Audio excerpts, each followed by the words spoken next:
Baiklah, Assalamualaikum warahmatullahi wabarakatuh. Sebelumnya yang saya hormati dosen pengampuh mata kuliah elektrokimia yaitu Ibu Armida Madjid MSI. Di sini izinkan saya mempresentasikan hasil tugas yang telah saya buat, yaitu yang berjudul tentang pengembangan aplikasi e-book elektrokimia berbasis Android untuk menumbuhkan self-direct learning mahasiswa. Di sini ada bagian pendahuluan menjelaskan bagaimana elektrokimia merupakan salah satu konten materi kimia yang harus dikuasai, dan elektrokimia secara umum dibagi menjadi 3 konsep penyusun, yaitu reaksi redoks, sel galvani, dan sel elektrolisis. Tetapi banyak penelitian menunjukkan bahwa mahasiswa gagal memahami konsep elektrokimia dan sering memunculkan miskonsepsi.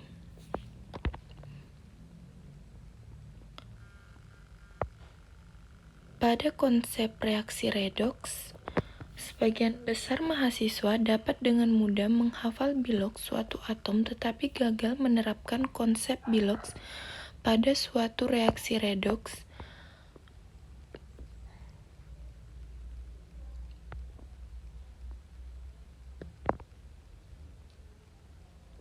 Pada konsep sel galvanis, bagian besar mahasiswa gagal memahami fungsi jembatan garam dan penentuan potensial sel galvani. Pada konsep sel elektrolisis, mahasiswa dapat menjelaskan bahwa terjadi pergerakan ion menuju elektroda yang sesuai, tetapi gagal menjelaskan reaksi redoks yang terjadi di elektroda tersebut. Lemahnya kemampuan memahami konten elektrokimia dapat disebabkan karena gaya belajar mereka yang masih berpusat pada pembelajaran yang dilakukan di kelas, tidak mencari alternatif atau pemahaman sendiri di luar kelas, dan tidak membiasakan mengevaluasi kesulitan-kesulitan belajar yang mereka alami.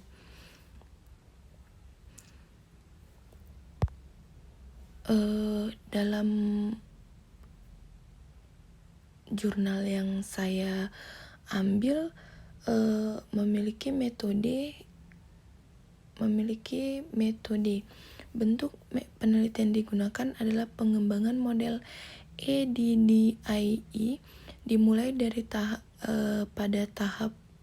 ada beberapa tahap, ada 5 tahap, yaitu tahap analyze, design, develop, implement, dan evaluate.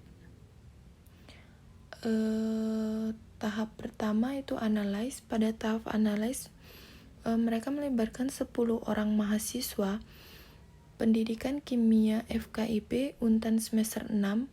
Pada tahap analyze ini, mereka melakukan analisis potensi dan masalah yang ada pada pembelajaran kimia konsep elektrokimia di program studi pendidikan kimia FKIP Universitas Tanjung Pura. Selanjutnya dilakukan analisis masalah, yaitu kendala dan hambatan yang dijumpai pada pembelajaran konten elektrokimia sehingga tidak tercapainya tujuan yang hendak dicapai. Yang kedua itu ada desain. Pada tahap desain ini mereka melakukan pembelajaran dan batasan konten aplikasi e-book berbasis Android yang akan dikembangkan dan akan melakukan pencarian sumber atau bahan yang akan digunakan dalam aplikasi e-books. Contohnya itu seperti buku pustaka acuan, video, soal kuis, dan pembahasan soal kuis.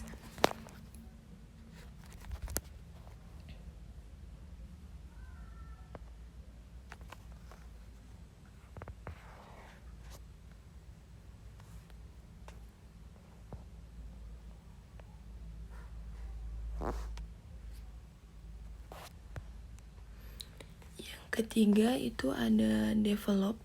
Tahap develop dirancang alur kerja dari aplikasinya dalam bentuk flowchart atau user interface dari aplikasi yang akan dikembangkan dan selanjutnya akan divalidasi dan untuk menentukan kelayakan penggunaannya.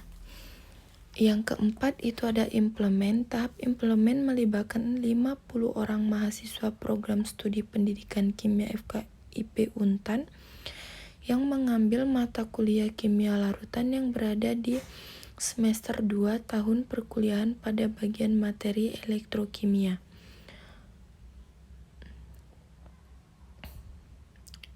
Selanjutnya, mahasiswa tersebut dapat menggunakan aplikasi e-book dikembangkan pada saat proses pembelajaran di kelas maupun di luar kelas perkuliahan. Yang kelima itu ada tahap evaluate. Akan dilakukan evaluasi dari hasil yang diperoleh pada tahap implement. Pada tahap ini fokus utama pada tahap evaluasi adalah menentukan kendala dan hambatan yang muncul selama penggunaan aplikasi e-book elektrokimia dikembangkan.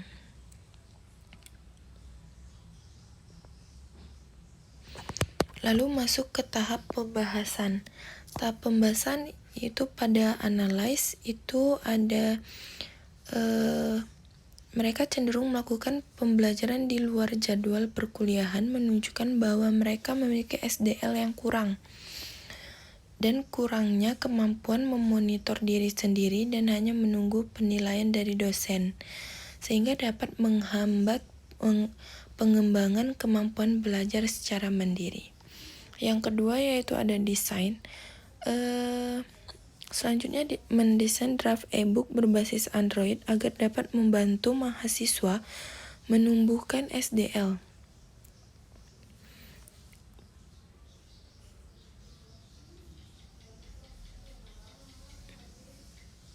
Strategi yang digunakan dalam desain ini yaitu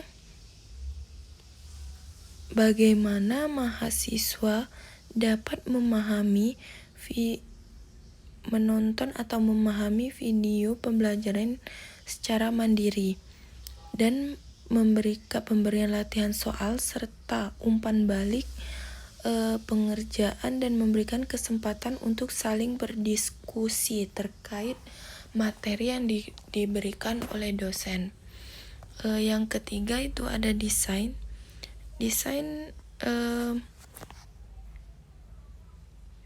Pada tahap desain ini mereka menggunakan seperti aplikasi flowchart. Pembuatan flowchart dimaksudkan untuk menjelaskan seluruh alur data beserta proses yang terdapat di dalam sistem. Dapat dilihat ada flowchart proses penggunaan aplikasi flowchart, dan ini beberapa contoh interface pada draft aplikasi yang dikembangkan.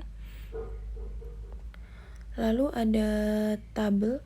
Pada tabel ini menunjukkan bahwa aplikasi e-book yang dikembangkan dapat digunakan atau layak untuk digunakan. Lalu ada juga diagram tingkat persetujuan respon pada phase validity menunjukkan aspek kemudahan penggunaan mahasiswa memberikan persetujuan aplikasi e-book yang dikembangkan sehingga mudah digunakan dengan presentasi 100%. Lalu ada juga aspek keyakinan terhadap kedisiplinan belajar, kemampuan mengatur jadwal belajar, kemampuan diri sendiri, serta terus berupaya memahami materi dapat disebut karena berbagai macam bentuk sajian yang ditampilkan dari aplikasi e-book seperti bahan bacaan gambar, video, maupun latihan soal yang mendorong mereka untuk terus belajar dan mengatasi kesulitan yang dihadapi dengan menggunakan sajian yang sesuai dengan karakteristik dan gaya belajar mereka. Mungkin cukup sekian yang dapat saya presentasikan. Apabila ada tutur kata atau bahasa yang salah, saya mohon maaf. Saya akhiri dengan mengucapkan wassalamualaikum warahmatullahi wabarakatuh.